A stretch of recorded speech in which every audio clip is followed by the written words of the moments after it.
Cade Cunningham, 45 points. And the Pistons avoided elimination last night against the Magic. Detroit never trailed in this game, although it did come close a few times.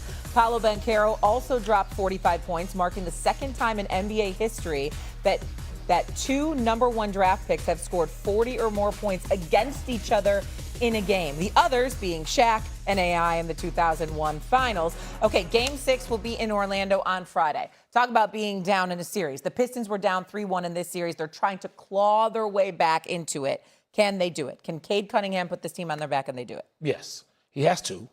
But when you're talking about missing Franz Wagner, the way he limped out of the arena last night, there was a shot showing Wagner doing that, the way he was not moving. If you tell me that Franz Wagner is going to be himself and what he was early in this series when they built that 3-1 lead, I would tell you Orlando's going to wind up moving on. But if Wagner's not going to be available, and again, the way he limped out of there last night, it did not look like he will be, certainly not in Game 6. Wow, I think it swings back to Detroit. It's asking a lot of Cade Cunningham to abandon his role as a real point guard on that team, because he's got to score probably north of 35 to give them any chance. We keep talking about secondary score, secondary score, secondary score. It's not like JB Bickerstaff can go to the pen and bring that guy in. It's got to be Cade.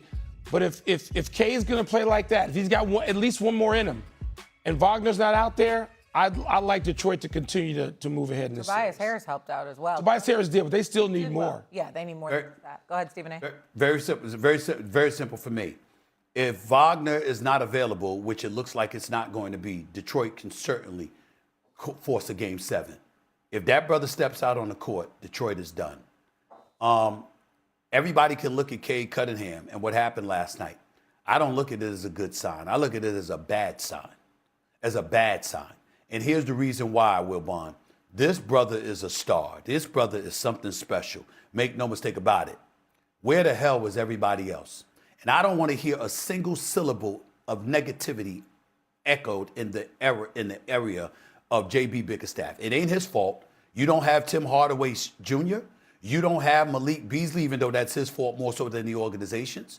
You don't have these guys. Come on now. What have you given him to work with? Yeah, they were the #1 seed and they won 60 games, but JB Bickerstaff did a great job once Cade Cunningham went down with that, the liver injury, and I get that. But the point that I'm making is that he can't be the only guy. Now, Tobias Harris showed up last night, thank the good Lord. 15 years in the league, his experience came through, and he certainly made a contribution. But you need a bona fide, reliable contribution. You need somebody that's going to show up on the road, and Tobias Harris is going to have to do that again and help out Cade Cunningham, or somebody is. Duncan Robinson, this brother ain't some inexperienced novice. Show the hell up and help out Cade Cunningham. It's all hands on deck. And offensively, we know that Detroit is rough. They can play some defense. They've got some size. Jalen Durham, we like him a lot, but he's only averaging 10 points in this series. He has not been impressive at all. He certainly hasn't been the all-star caliber player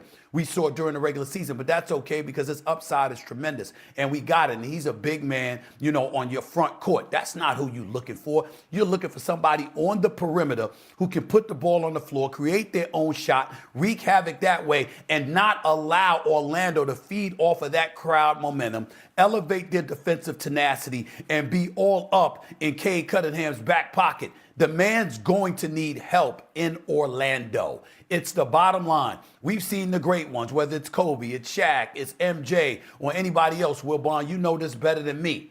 There was always someone else that stepped up on the road. No matter how great they were and Herculean they were on the road, they always had help. It was not by themselves. At home, you could put forth a performance like Cade Cunningham did last night and offset Banchero's 45 points, by the way, who was sensational in his own right. But on the road, you need help. Who's going to step up and help Cade Cunningham in a Game 6 in Orlando? That is the question. I have no doubt Cade Cunningham is going to show up. It might not be for 45, but he will show up. Who the hell is going to help him? Detroit better have an answer to that question or they're going home. Yeah, I mean, this is a game, and if you're Orlando, you're treating this like a Game 7 too, because you don't have to You don't want to have to go out there again and tee it up without Franz Wagner. We keep going back to that same point, Hammer. There's no real secret at this point, right? I mean, we're talking about Stephen A. Yes, there could be an X factor. Yes, somebody that we don't expect could wind up having a big game 6 or a big game 7. You're not going to get 2 of those. It's expecting a lot of Tobias Harris, as good as he was last night, to go on the road and do that in Orlando. So Cade Cunningham, look, he's an overall #1 pick. And until Detroit is able to add somebody, that's the offseason, that's not for this week, Detroit's going to have to probe and search and figure out. JB is going to have to help them as much as he can string something together, cobble something together to get through a game 6. It's just a lot to ask a Cade. It's a lot to ask. 45 points, and that game was close down the stretch, too. I mean, the Pistons never trailed, but it got close a couple different times. Let's stay in the East in what was a very chippy game. Cleveland Cavaliers got a much-needed win to move ahead in their series against the Toronto Raptors. James Harden had 23 points. Donovan Mitchell added 19 for the Cavs, who had 15 turnovers and really had a rally late in the fourth quarter. So now the question is, did that Game 5 make you feel better about Cleveland going forward? Because we actually saw Donovan Mitchell and James Harden show up at the same time. Better, yes. Did it make me feel like they're going to go up to Toronto and win Game 6? No.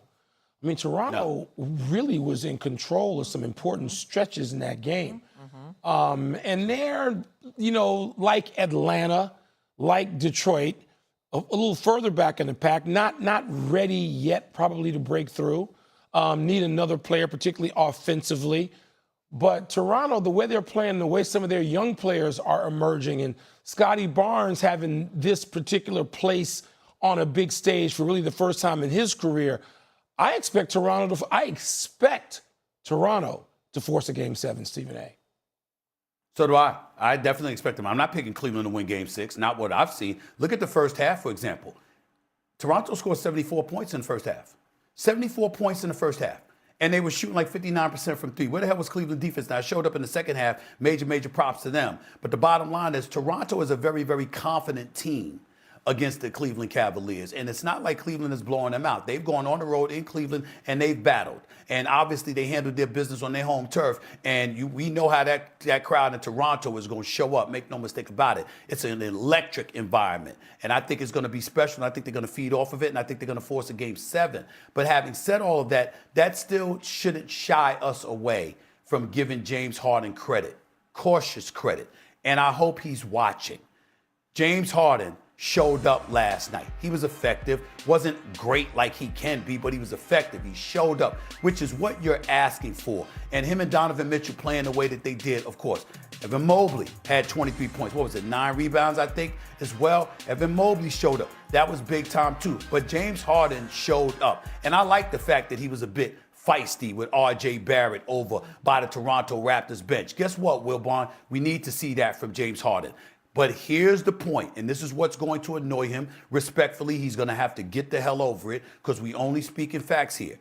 There have been too many situations in Game 6 or a Game 7 where there has been an APB out for James Harden. We're not talking about bad games. We're talking about no-shows. We're talking about one of the most prolific scorers, Shea Wilbon, in NBA history, who is going to the Hall of Fame someday, literally choosing not to shoot the damn basketball in Game 6s and Game 7s. Wilbon won't say names. I won't say names. But there are numerous coaches and executives that resent that man, James Harden, because of the greatness that he has shown in regular season games and playoff series, even Games 1 through 5. But Game 6 and a Game 7, he was nowhere to be found. No matter how much respect and adulation and love they have for him, there is palpable resentment that has emanated from coaches, from players, from executives who he's represented that said they didn't know where the hell he was in a Game 6 or a Game 7. That is what cannot happen in this series. Toronto will probably win Game 6 with James Harden showing up, which means there would be a Game 7.